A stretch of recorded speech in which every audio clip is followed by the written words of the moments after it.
Welcome to the sparrow TV. ఇప్పుడు ఒక మంచి మోరల్ స్టోరీతో మనం మొదలు పెడదాం. అదిగో ఒక పెద్ద నది. మోటి అనే ముసలి అక్కడ నివసిస్తూ ఉంది. మోటికి చాలా బద్ధకం.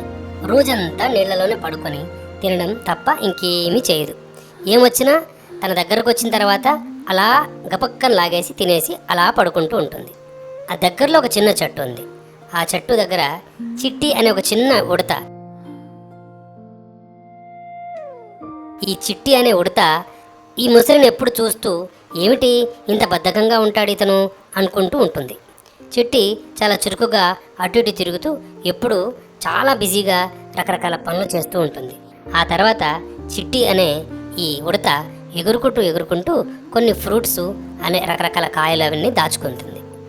ఈ ముసలి ఎప్పుడు తనతో చెప్తూ ఉంటుంది. అదే ఈ మోటి ముసలి ఈ చిట్టి అనే ఒక ఉడతతో, ఎందుకు నువ్వు ఇంత కంగారుగా పడుతుంటావు, అటు ఇటు తిరుగుతుంటావు, ఏం అవసరం లేదు, హ్యాపీగా దొరికింది తిను, పడుకో, నువ్వు అంత కష్టపడాల్సిన అవసరం లేదు, చూడు నేను ఎంత హాయిగా ఉన్నాను, లైఫ్ ఎంత జాలీగా ఉందో నాది అని చెప్పింది. చిట్టి అంటుంది, వర్షాకాలం వస్తుంది కదా మోటి, అందుకే ఇవన్నీ నేను సిద్ధం చేసుకున్నాను.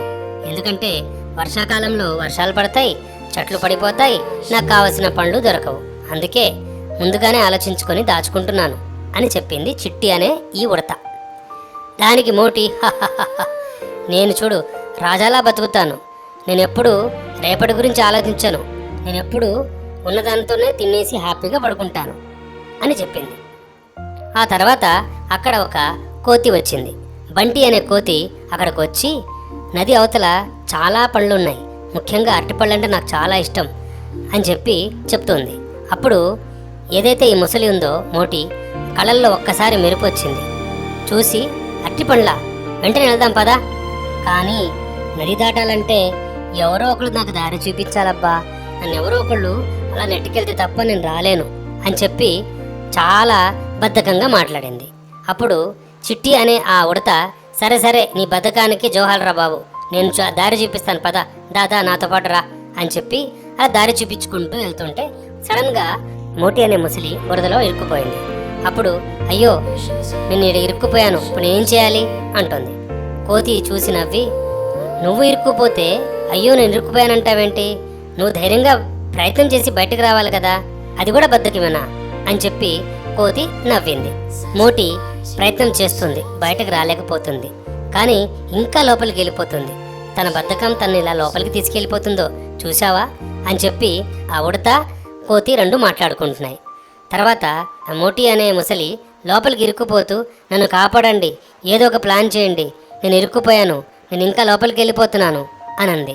అప్పుడు చిట్టి వెంటనే ఒక ప్లాన్ వేసింది.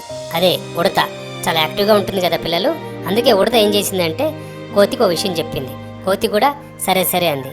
కోతి వెంటనే అక్కడున్నటువంటి పెద్ద కొమ్మలు, చెట్ల కొమ్మలు విరిపేసింది, వాటిని బురదలో పడేసింది.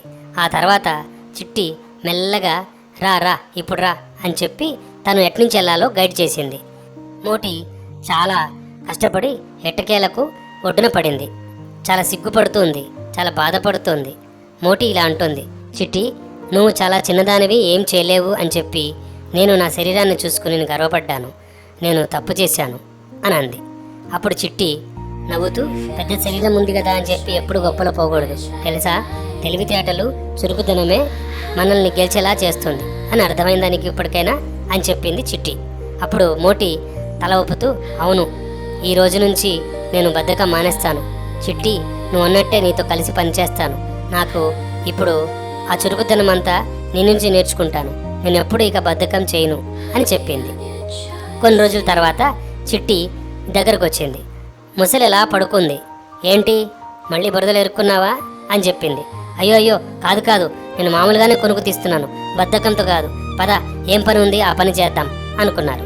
అప్పుడు కోతి అక్కడున్న జంతువులన్నీ నవ్వి, చూసావా ఒక ఉడత ఈ బద్ధకంగా ఉన్నటువంటి ముసలిలో ఒక మంచి మార్పు తీసుకొచ్చింది అని చెప్పింది. అదిరా పిల్లలు, దీంట్లో మనం ఏం నేర్చుకున్నాం, బద్ధకం అనేది కష్టాలను తెస్తుంది, చురుకుదనం అనేది మనల్ని ముందుకు తీసుకెళ్తుంది, మనల్ని కాపాడుతుంది అని. కాబట్టి ఇలాంటివి మనం మరెన్నో తెలుసుకుందాం. ఈలోపు మీరు మా ఛానల్ లైక్ చేయండి, షేర్ చేయండి. ఓకేనా పిల్లలు, బాయ్.